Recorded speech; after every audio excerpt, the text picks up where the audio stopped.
আমি কালকে বলেছি রান্না করবো না, কিন্তু করিনি। এদিকে আয়, দেখ কত কিছু রান্না করেছি। উচ্ছে দিয়ে মাছের ঝোলও করেছি আজকে। আবার উঠছে, আবার উঠছে। বাহ বাহ বাহ বাহ বাহ বাহ, বাড়িতে কেজি কেজি উঠছে না তো। বাহ বাহ বাহ বাহ, আবার উঠছে। বাহ, খুব সুন্দর, খুব সুন্দর। আর তুমি যা বলছো, আমি যে খাট দেখাচ্ছি, সারা দিনে আমি কিছু খাইনি। আমি খাটটা কেন নেবো তোমার কাছে?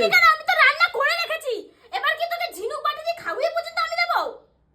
হ্যাঁ, তুই খাবি না খাবি না? উচ্ছেগুলো এনেছি, উচ্ছে দিয়ে মাছের ঝোল কত ভালো লাগে জানিস?